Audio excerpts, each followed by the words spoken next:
Thank you, Carl. And my mother was a smuggler too. She was a smuggler, so not the rum running, but the smuggling approach. And we'll get to her later on.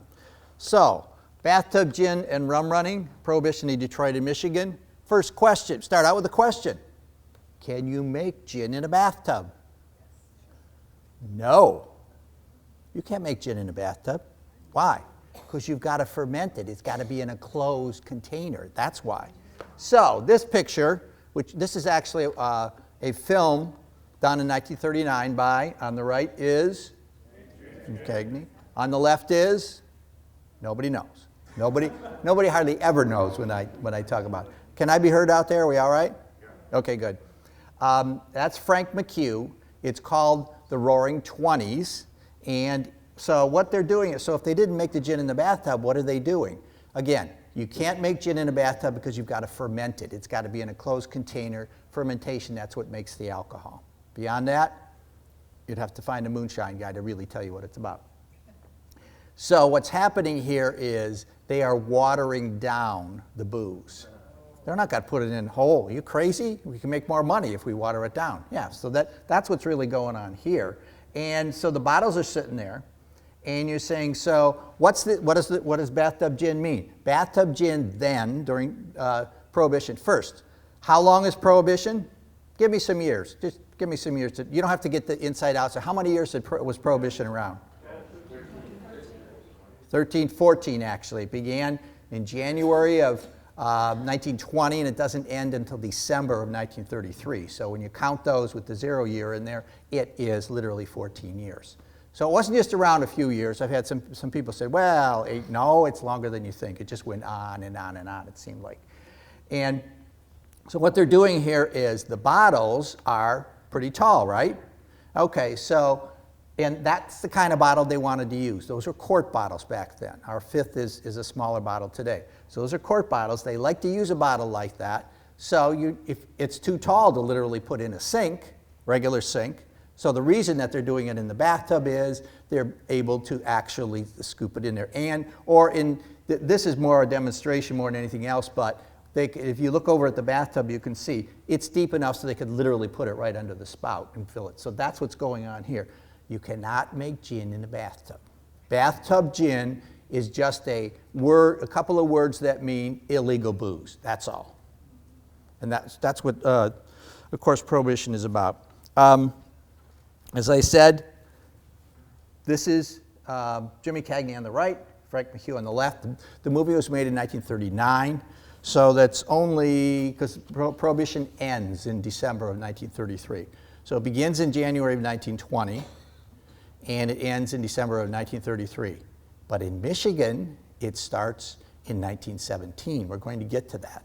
And Carl was talking about being in Monroe, I think. Carl's still around? Yeah? Okay, being in Monroe. Then you know about the Dixie Highway? Yeah, Dixie Highway was major. That was one of the biggest problems. So, history-wise, as early as 1657, and we have Plymouth being founded in 1620, and so as early as 1657, they're passing laws that say, oh, you cannot sell strong liquors to Indians. That's illegal. Well, everybody just looked the other way, especially the fur traders. They were the ones that were giving the Indians what we would call illegal booze, and there wasn't anybody around. Didn't have any police like today. No, not even close. In 1784, which is slightly after the Revolution is over, which is 1783, use of alcohol is injurious. One of the doctors in the Revolution, Benjamin Rush, said that it's injurious to your health and your psychological health. Well, they knew something back then, more than we know. In 1818, you've got the forming of 11 temperance associations in the United States. And one of the key things here is women are seen as the arbiters of moral authority. They're the ones in the house. In the home, they reject alcohol and because they feel it's a threat to the home. So that's the major thing that's going on here. That's where Prohibition starts, that whole idea. In 1873, the WCTU, Women's Christians Temperance Union, is formed. And what they're promoting is absence of alcohol. They don't want it around. It's ruining the men. and the men are abusing their wife after they come home drunk by alcoholic husbands. Alcohol is ruining the family. That was the idea here. And drawings like this you'd be seeing these in newspapers. Actually, well, you'd see this sort of a drawing maybe in the 1890s. In case you don't know it, photographs were not in newspapers until about actually after 1900. You get mostly line drawings like this that would appear in the newspapers in the 1890s. If you were to go to the main library today, I had worked in a section called the Burton Historical Collection, which is Detroit and Michigan history. When I worked back there in the 70s and 80s, you could go there and see the original actual free press and newspaper and news, all the actual papers there. If you were to take a free press today and put it in your hand, it would just crumble because there was such a high acid content, which came from making the paper out of wood pulp, and it destroyed it. But in the period of that, so in the 1890s, this is the kind of drawing. You wouldn't see photos. You actually don't see photos until after about 1900 in newspapers. Just a little informational thing. And you've probably heard of this lady. Carrie Nation, born Carrie Amelia Moore. Her first husband was a drunk, and so she was opposed to alcohol from then on. Her second husband was named David Nation. That's where the Nation name comes along. Her name was literally Carrie A. Nation. She adopted the words Carrie A. Nation. So she's promoting that. She's living in Kansas, and in 1900, she has a vision. And the vision says you need to go to Kiowa, Kansas, and throw something at these places, these terrible bars. So she first starts, she goes to Kiowa and first starts throwing rocks at them. She goes home and her husband says, you know, it'd be faster if you used a hatchet. That's why she ends up with a hatchet, going in the bars, chopping them up, breaking the bottles, ends up between 1900 and 1910. She's arrested 30 times, dies actually in 1911, so she never actually sees Prohibition come to fruition at that time. But this was Carrie Nation. You've heard of her.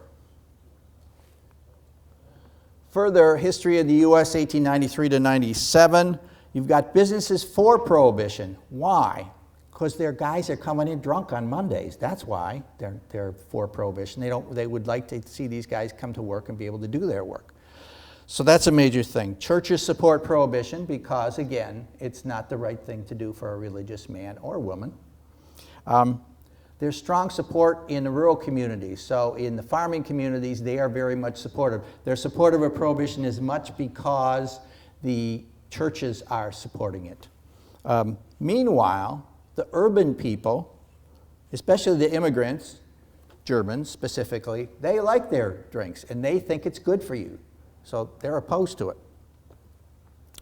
And they see saloons. Saloons are breeding grounds for political corruption. And in the saloon, you've heard the term free lunch? You've heard the term free lunch? There actually was a free lunch. Why? Because if you ate these very salty foods they gave you, you'd buy more booze. That's why there's a free lunch. So there really was a free lunch at the time. We kind of say there's no free lunch.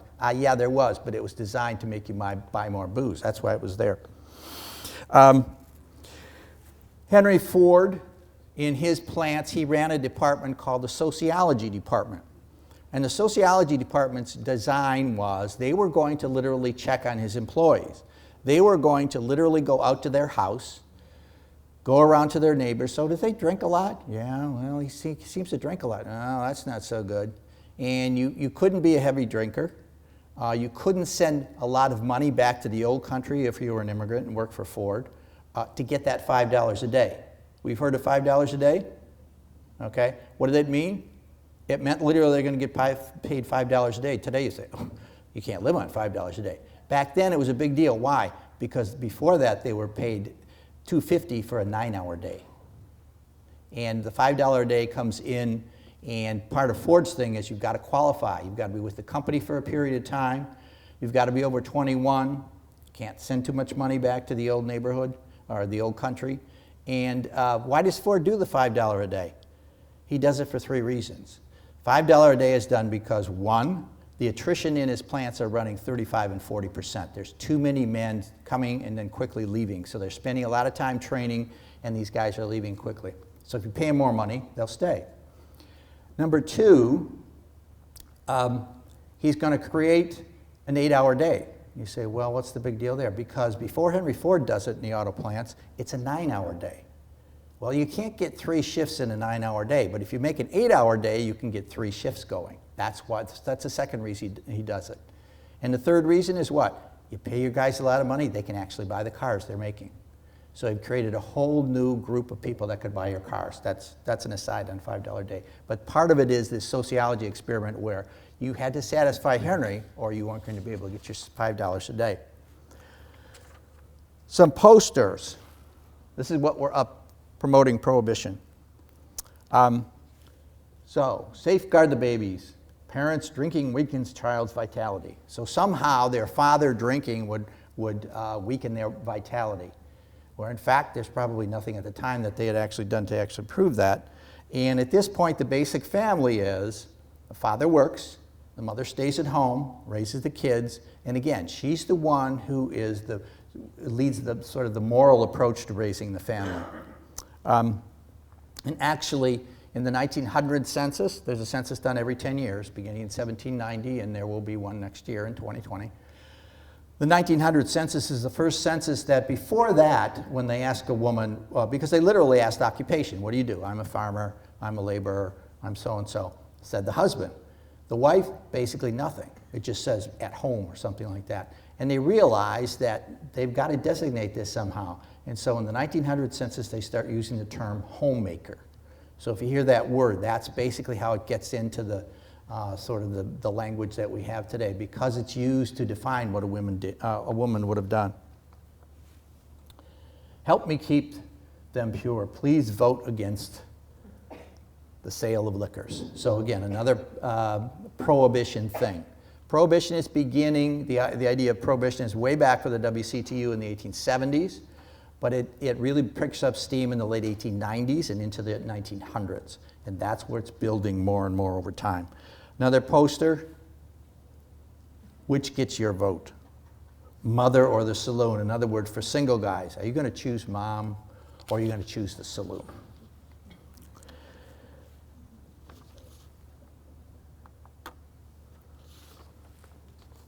Saloon or the boys and girls? So another one of these. Boys and girls will suffer and be lost if you go to the saloon too much, if dad does. But I think this is the best one. Lips that touch liquor shall not touch ours. So no kisses and no anything else either. We'll just leave it at that. Yeah. Now, one of the guys who is going for prohibition, he's saying we need prohibition, is this man. Have you heard of Billy Sunday? That's him. What's that song? Oh, that's a song about Chicago that Sinatra used to sing. It's such a wild town, Billy Sunday couldn't shut it down. This is Billy Sunday. He's a real guy.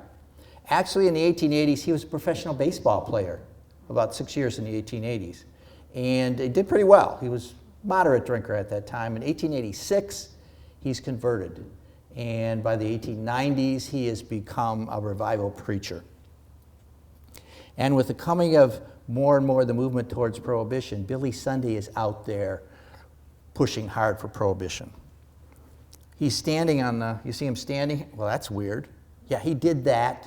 He slid across the stage. He screamed and yelled and promoted prohibition.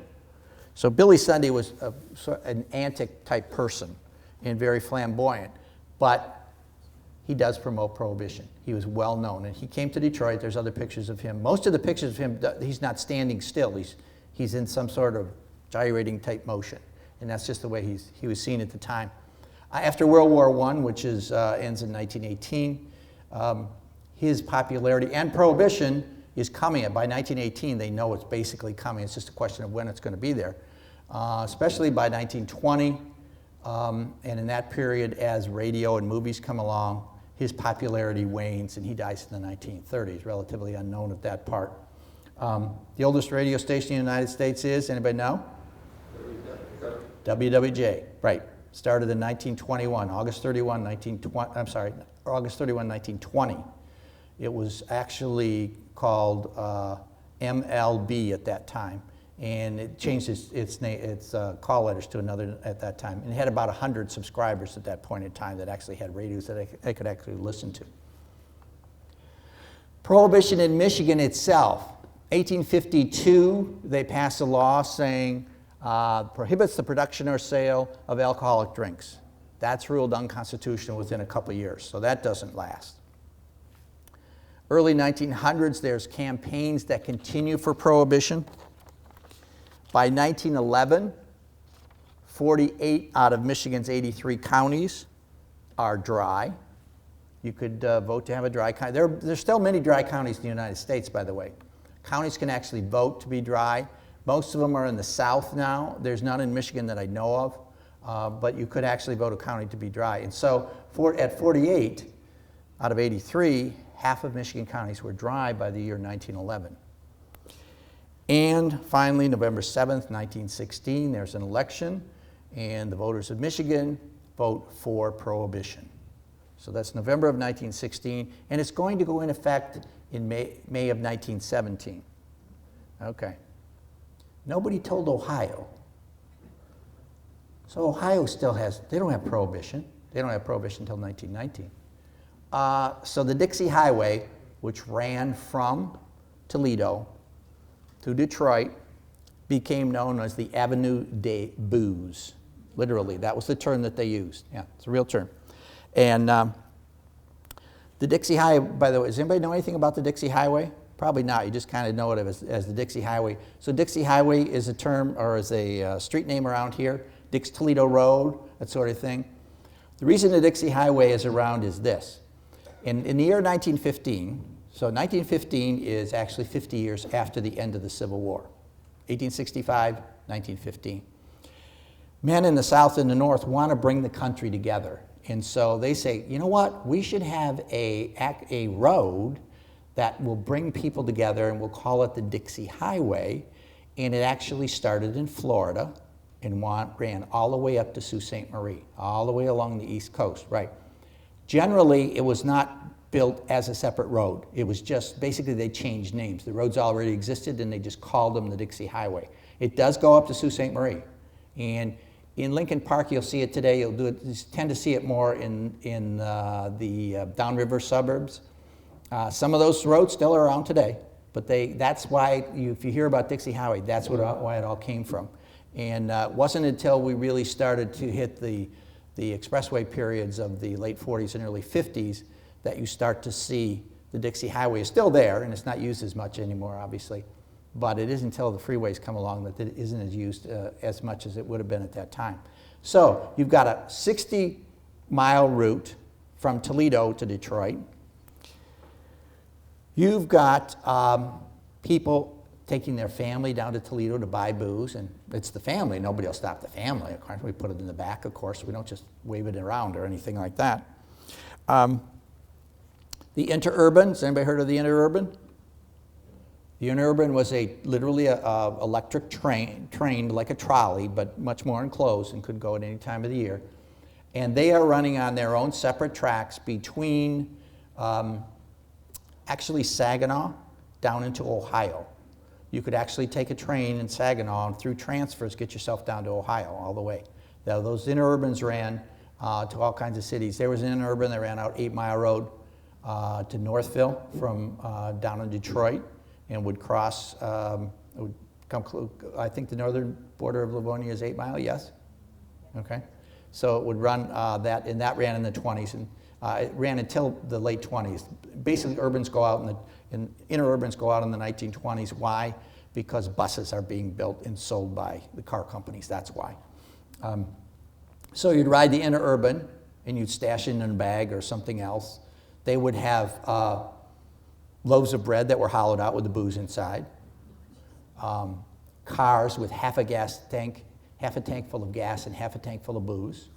All that is happening because, you say, well, what's the big deal? Why would they do that? Because a quart of liquor in 1917 cost $2 in Toledo, and you could sell it for between $8 and $15 in Detroit. Oh, yeah. 400, 600, 700% increase in what you paid for it? Yeah, you're going to do it. The money's going to be there. So that's until 1919 when Ohio actually votes prohibition on the state level. The blind pig. Yes, this is the blind pig. So a blind pig today, we think of it as a illegal drinking place, right? Okay.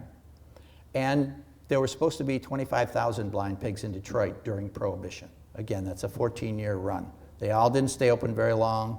They would close, not close, move to another place. So you're going to take up a lot of space, though, in Detroit with 25,000 blind pigs. Does anybody know where the origin of blind pig comes from? I didn't think so. All right, this is what happens. In the 1870s, in the West, so out Texas and those areas, you've got a lot of dry counties. So people wanted the booze, but they knew it was a dry county. Well, a guy comes along and he puts up a sign outside a tent and it says, 10 cents to see the blind pig. Yeah, pay your 10 cents, go and see a pig that is blind. No, you go inside for your 10 cents. There's no blind pig at all, but there's 10-cent glass of whiskey. That's what you're getting. That's how the term comes to be. We don't associate this at all, but that's where the term blind pig comes from. Sounds crazy, but that's the truth. So the blind pigs like this were around. They are called blind pigs. They are sometimes called speakeasies. The term speakeasy would have related to you were literally supposed to quietly say what you wanted to drink, although by the time Prohibition comes along, you're just going in the back room and they know why you're there for the booze. But the term speakeasy, that's what it meant. Or if you're coming to the door to a building that had maybe other doors and you would speak easy, you would talk softly, and you would get a drink in there. That's what it was about. That was a blind pig. What are the drink called? Rot gut is one you've probably heard. Coffin varnish, which it may have been literally at that time. It's the moonshine sort of thing too. That's all that is going on at the time. Another picture of blind pigs, often owned by gangs. In fact, so Prohibition starts in 1920, and I'm going to get shortly to the whole chronology of that and the timeline. But blind pigs often, in fact, by 1923, gangs had taken over the smuggling and rum running and running the blind pigs. At the very minimum, a blind pig would buy its booze from one of the gangs, or they would be out of business. They would be killed and or have their place destroyed, or maybe just have it destroyed and be lucky that they still had their lives. And we're going to talk about the famous gang in Detroit, which is the Purple Gang. You've heard of the Purple Gang. Yes, they were a real gang. And there's a good story on how they got their name, which is true. So on the national level, you've got the WCTU in 1873.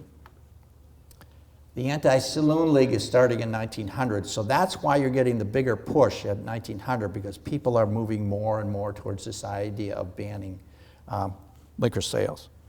The rural versus urban, again, the rural is more supportive of Prohibition. The urban is not. There are many more immigrants would have gone mostly to the immigrants, obviously from Europe mostly, would have gone to the urban areas rather than the rural areas. World War I war effort, what's that about? Well, what happens is the government promotes the idea that, okay, we've got to save, we're gonna save things, and we're gonna take all of our grain that we made, instead of putting it into alcohol, we're going to actually save it, make bread for the troops going overseas. This was going to be a much bigger effort during World War II. But during this period in World War I, it was also an effort too. So World War I, of course, is 4 years long. In case you don't know, the U.S. is only in it about 18 months, though. They come in the middle of 1917, actually in April, and then it ends in November of 1918. So part of it is, okay, we're going to save grain, we're going to make bread instead of putting it in booze. So Prohibition is going to save grain too. That was part of the deal. And finally, in 1919, the 18th Amendment to the Constitution is passed. It forbids the importation, sale, and transport of alcohol. See the red word, though? Doesn't say anything about consumption. You could drink all you wanted to. You just couldn't sell it or transport it or make it. Yeah, right. So if they came in and raided a blind pig, they didn't arrest you, they just kicked you out because you could drink it. That wasn't wrong. But you couldn't sell it, you couldn't make it, you couldn't transport it. That's what it was about. And then January 17th, 1920 is when it officially begins in the United States. And you may have heard the term the Volstead Act. The Volstead Act, what happens is, so in 1919 they actually pass the amendment, and they've got to literally legislate, because the amendment basically is very short, just says you can't transport, you can't sell, you can't, importation, sale, and transportation, okay? So they got to write literally laws. Who is that? The chairman of the House Judiciary Committee in Washington, D.C.? It's a man named Volstead. That's why the name, that's where the name Volstead Act comes from. And after that is passed, January 17th, 1920, all sales, importation, and production of alcohol is shut down. Within hours, the rum running starts. Oh yeah, this is a rum runner. He is driving, I don't know the brand of this boat. If anybody knows, I'd like to know someday, because I haven't been able to figure out what it is. Sorry? Chris Craft? No, good answer, because most people think Chris Craft, which was up in Algonac originally, began in 1924. So they began during Prohibition, but this actually is a 1921 boat from the pictures that I've seen on it, so I'm not really sure. But it did have a very powerful engine. You could buy Liberty engines. So one of the things the U.S. does during World War I is, Packard Motor Car Company especially is known for this, they developed the Liberty engine. It is a V12 engine producing 400 horsepower, and after the war there were just so many of them around you could pick them up for $100. So guys were picking them up and putting them in boats like this, and you're moving, you're flying. So there's not many, the smugglers were grabbing these to run with them. This type of boat, this is basically the ancestor of the cigarette boat of today. This is where they begin. Good question though about Chris Craft. Like I said, they're developing in the 1920s, and then from then on I think we tend to think of Chris Craft as like the company that would produce these kind of boats.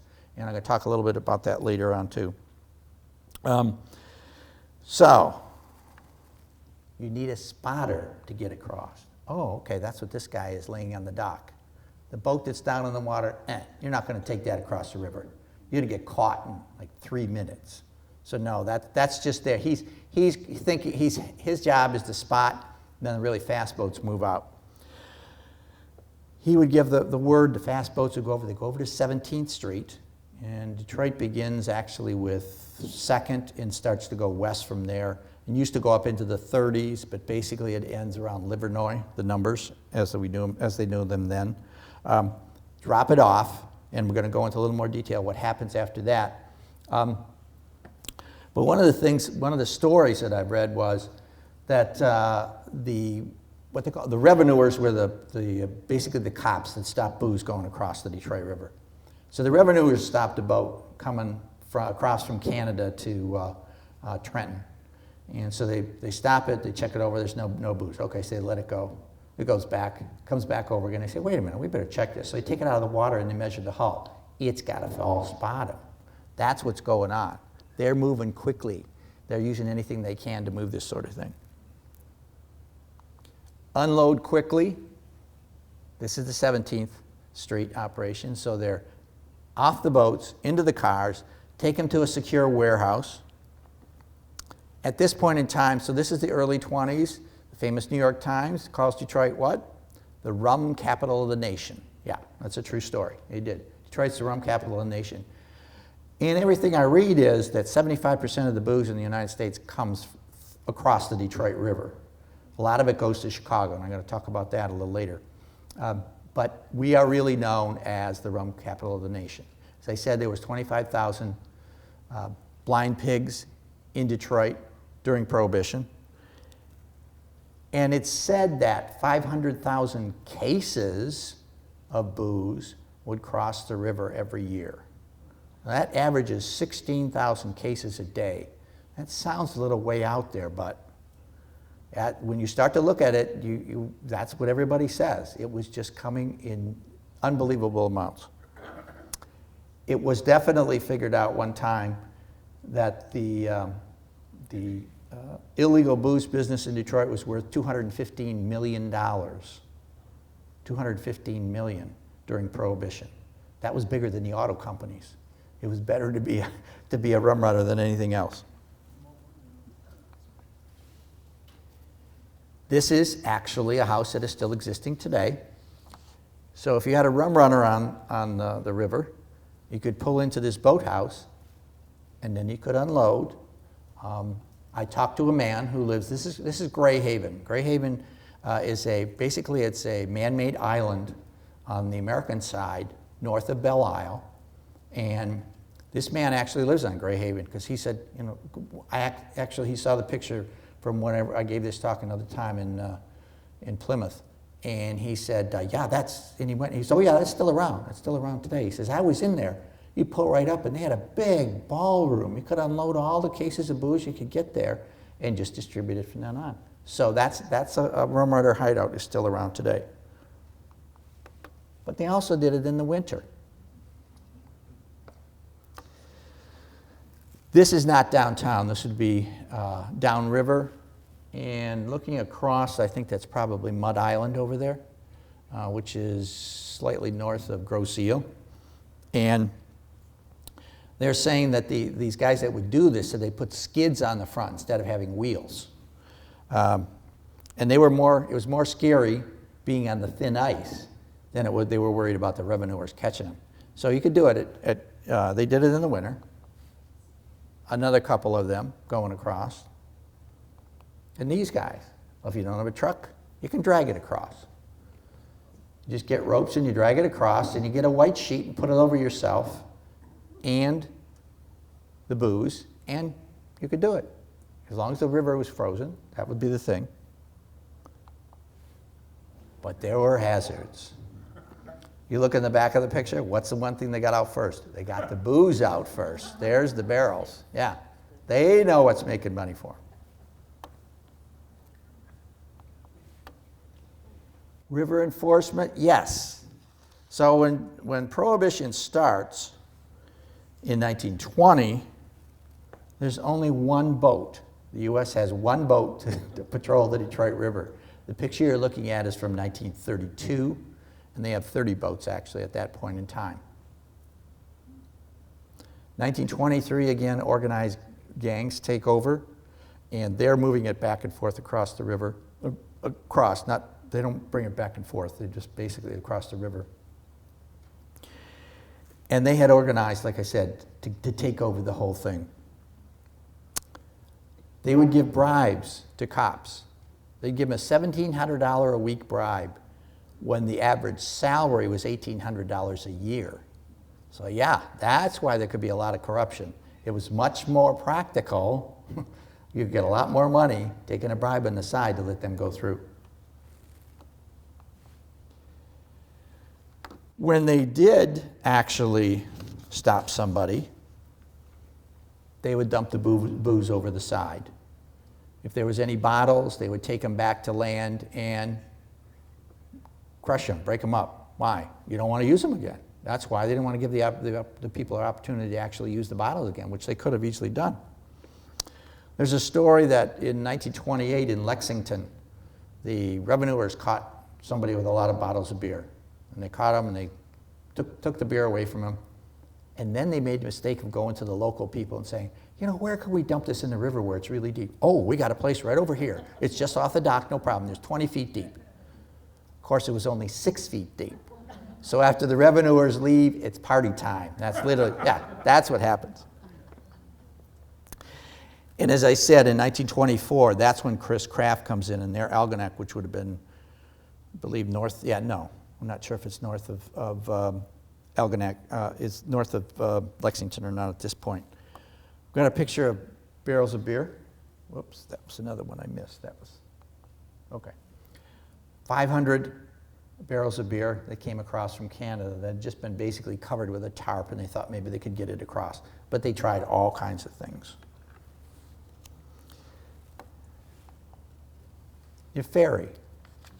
So, the Ambassador Bridge is built, anybody have any idea? What year? 29. So, Prohibition starting in 1920 leaves almost 10 years worth of time when there's no bridge, there's no tunnel. So if you don't come flying across with a fast boat and you just want to get enough booze for yourself and your family or your friends, you got to take it on the ferry, and this was one of the ferries. The Detroit-Windsor Ferry Company ran this ferry in the 40s, actually in the 30s, and actually for about 3 years in the 40s it was one of the Boblo boats. And then it was decommissioned about in the 1983. But you had to actually take the ferry as an individual. There was no bridge yet. But it did come in 1929. Opens in November of 1929 at a cost of $23 million. Was owned by the city at that point in time. It was 1,850 feet between the two major posts. For about 2 years, it was the longest bridge in the world. Well, it didn't last very long, obviously, because it was other bridges were going to be built. Back then, after things got going on the bridge, that represented 25% of the trade between the U.S. and Canada went across that bridge. That is still true today.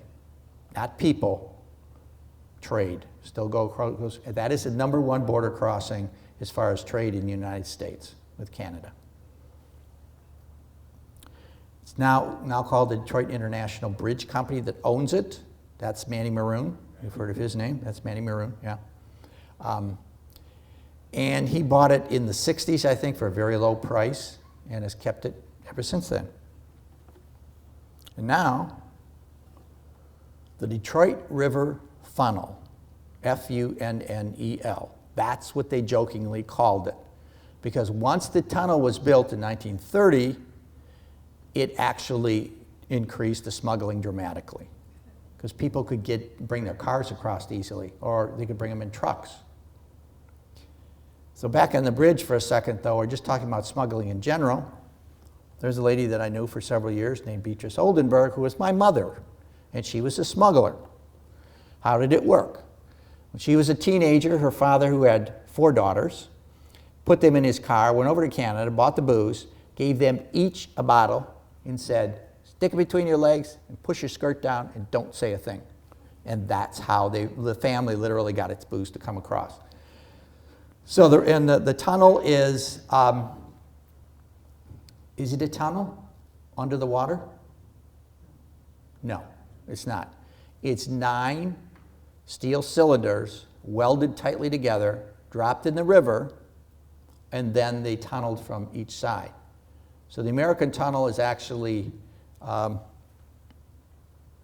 shortest at about 460 feet, and the Canadian tunnel is about 1,000 feet long. So they tunnel down to it, cut out the pieces at the end, and then filled in. And so literally when you're driving the tunnel, you're driving through a steel tube. Yes, that's true. It is, when you actually figure it out, it's about 100 feet short of a mile by the time you go in one end and come out the other. So it's almost a mile long in that sense. It is half owned by Windsor today and half owned by an insurance company, which is named Socorro. And they are an insurance company that's out of Bermuda. So they are locked up, I'm sure. And so the tunnel the city did own it, but they lost it well before bankruptcy, actually. As I said, the smuggling dramatically increased because individuals could go through the tunnel or go over the bridge. And this then, so the busiest crossing for trade in the United States is the Ambassador Bridge, and the second busiest is the Detroit-Windsor Tunnel. And here's some examples of smuggling. So, lady has a nice dress on. Oh, we figure out something so we can put a hot water bottle in the back or a booze bottle in the back. Another one. Oh, we're just going in our Sunday coat. Oh, hello. There's enough places to put booze there that you can get quite a bit in there.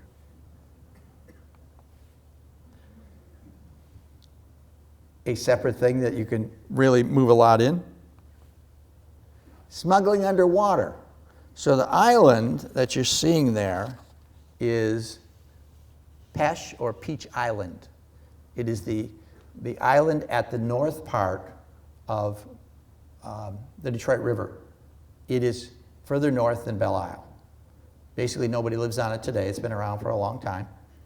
And the people, in the slide here where it says Canada, so that's across the way, the island is in the middle. They had a track, and they would drag with this motor down here, a regular automobile motor. They would drag it along the bottom of the river until the cops figured it out, and that's what's going on here. And they would actually do that down by Trenton. It was going to be harder to do in Trenton, and you can't really get it from Canada to the US. You've got to have some smaller island. It's just too far to pull it. It would get snagged in all kinds of different things down there. Oh, they surely wouldn't stop a hearse. Yeah, they would. It had over 700 bottles of booze in it. If you can read the tagline at the bottom there, 762 bottles of booze. Or you could do this. Oh, hello. Looks like bricks, doesn't it? No. Nice chamber. We can put a lot of booze in there and bring it right across the river. And these are some of the stills. Now, this is a commercial still. So you're not going to actually, they're going to make quantity beer or liquor, probably liquor because it's sold better, and as far as money.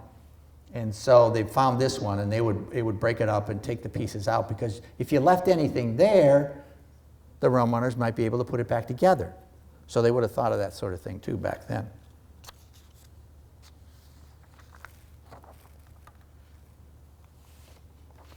And another commercial type still found in one of the basements.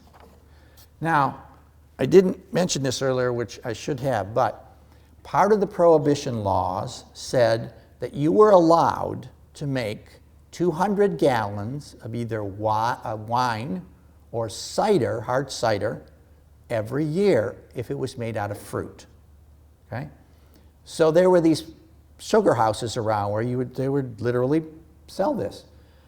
So there was a place called the Oakland Sugar House, and they sold a lot. They also dealt with the Rum Runners, with the Purple Gang and others like them. And the Oakland Sugar House was run by a guy named Henry Shore. And he had a son whose name is Mickey Shore. Yeah, the Mickey Shore you knew was the great radio guy or the sound guy in the 60s and 70s. His dad ran a sugar house, so he was a prohibition. He was breaking prohibition too, just like everybody was at the time. Just wanted to make sure I said that. These were smaller stills. So you're going to still like this in your house. And again, look, it's enclosed. You got to have something enclosed. You can't create fermentation. You can't make bathtub gin, is what I'm saying. So this sort of thing, they would have grabbed these and taken them with them, because you don't want to leave anything. I mean, if you bash it in, they can maybe put it back together. So you don't want to do that. Of course, they'd probably be up in a couple more days and just get some other materials and build it again. And these are the smaller stills that you're going to get in the house, like I say. And this is where they've actually just stored them in a warehouse or in a basement at this point in time. Busting illegal. Yes, this is an actual picture on Gratiot Avenue where booze is coming out from the third story up there. And I'm sure it was done for show, but yeah, I mean, if you got enough barrels of beer and you hit them all at the right time, they would blow right out the window like that. There's another one coming, actually. And here he's breaking up the bottles. Again, why? So you empty them, but if you don't break them up, they can use them again. They'll take them, they'll clean them out, maybe not even clean them out, they'll just take them and use them again. That's what they're after. So again, they're selling at what, 400, 500, 600% profit on this stuff. Here they are dumping it into the sewer. And there's another one. This is in Hamtramck. So there must have been a stills, or at least the booze was upstairs. And these are busting the blind pigs. So this looks like a more elaborate one, obviously. It looks like a bar. How they even ran it, I'm not sure, because unless they had the window covered, you could see what was going on. I mean, just like a bar today would be downtown, but that's not really practical. But they would have, like I said, torn it up, not left anything that would have been left that they could have used again, the Rum Runners. And one last picture of them busting up an illegal warehouse. You see cases of Strohs. And okay, so how did Strohs get through the Prohibition? Everybody knows, don't you? Ice cream, yeah, right. Good ice cream, still making it today, still good today, yeah. One of the gangs is the Purple Gang. Okay. So what's with the Purple Gang?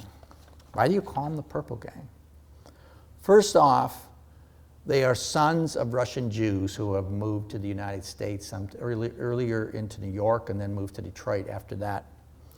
And they grow up on Hastings Street, which is, today it's I-375, which is basically 75 south of I-94, going down to basically down to Jefferson.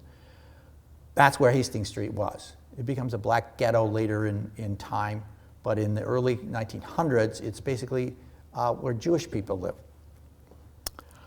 These kids are growing up, they're snatching ice cream, and they're taking apples off of carts, they're extorting kids and making them give their money to them. What are their names? Bernstein. I don't know if it's that Bernstein. I've been asked that. In fact, one of the four brothers that ran the gang were Sam, Abe, Ray, and Izzy. Probably Isidore, called Izzy though. I've been asked, is it the same Bernstein family? I haven't been able to put them together by trying to go through the census to find them.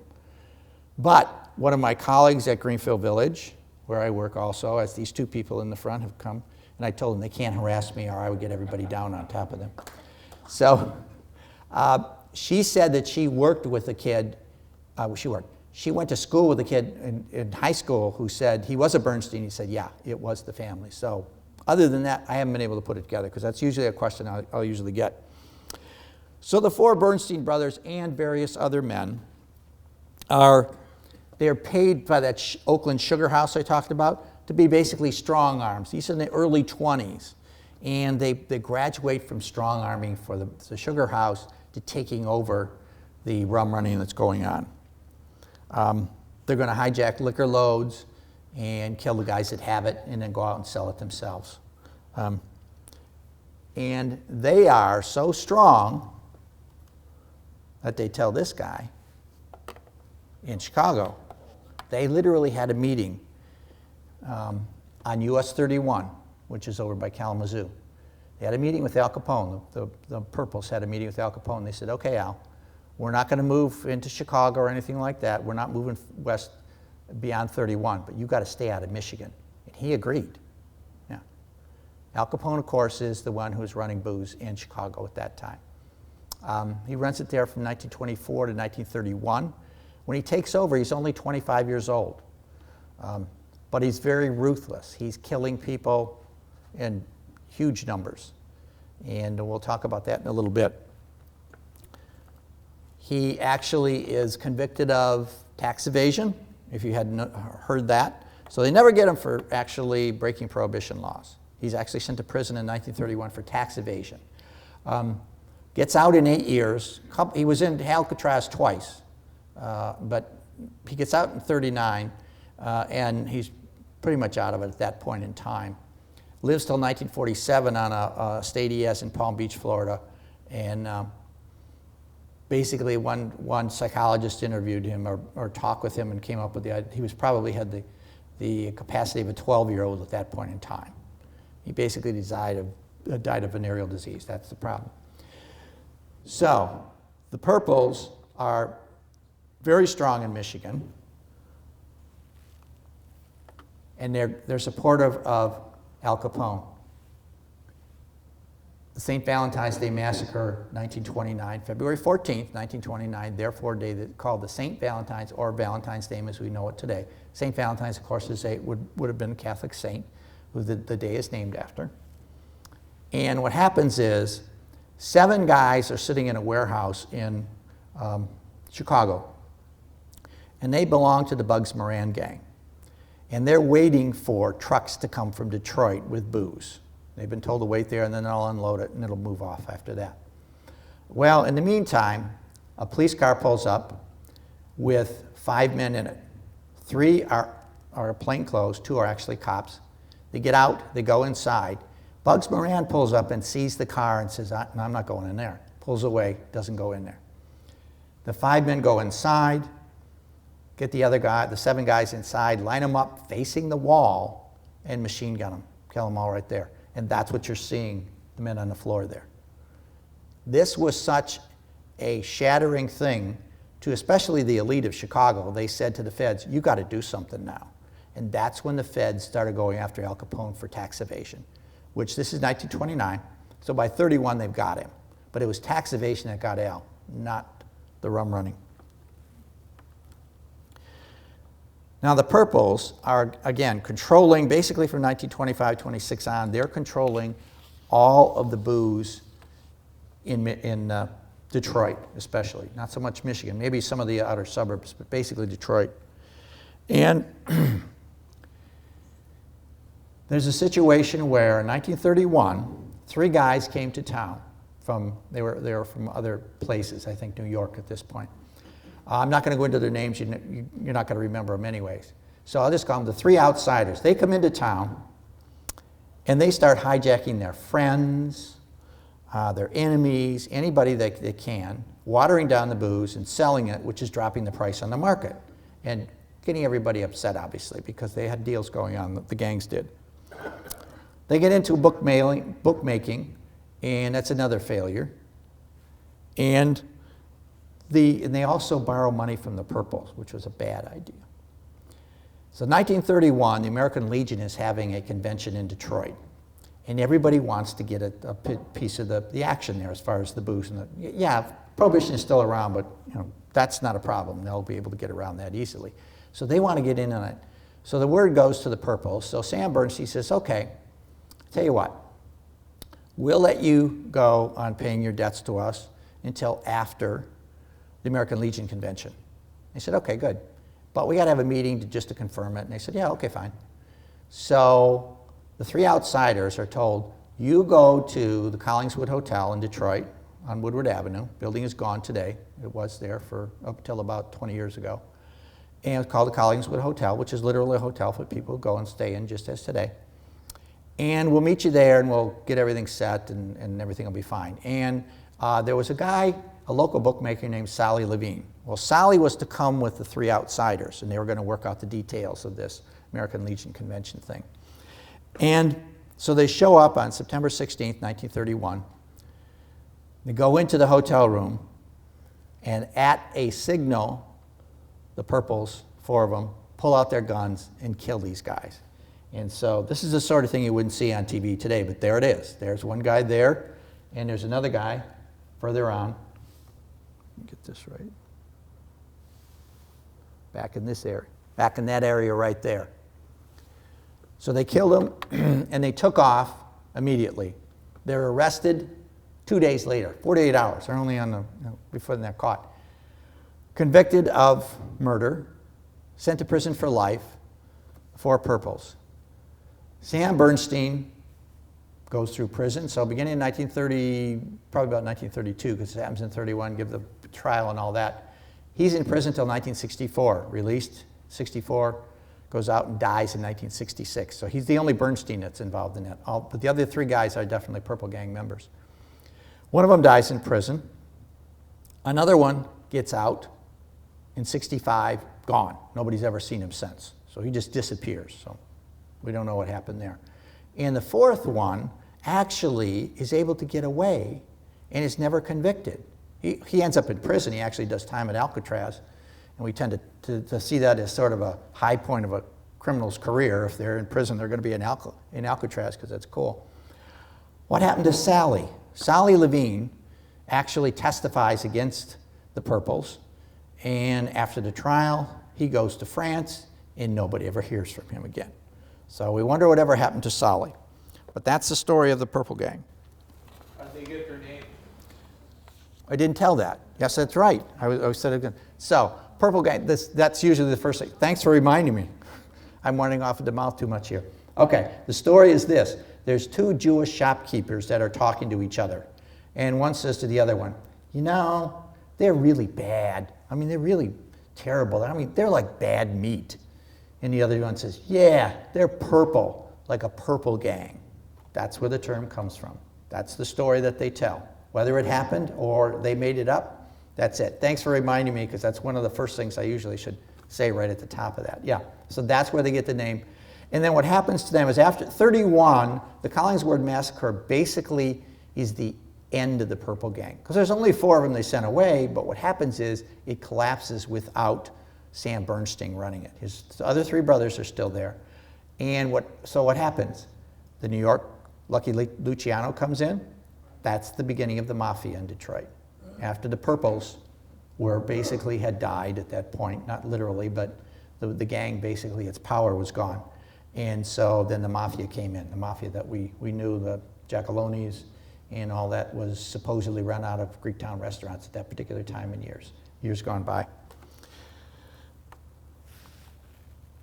Michigan repeal. So Michigan, again, has set up prohibition before the national comes in. So Michigan, with 1917, actually prohibition starts in Michigan. The 18th Amendment, the 21st Amendment repeals prohibition. What happened was this.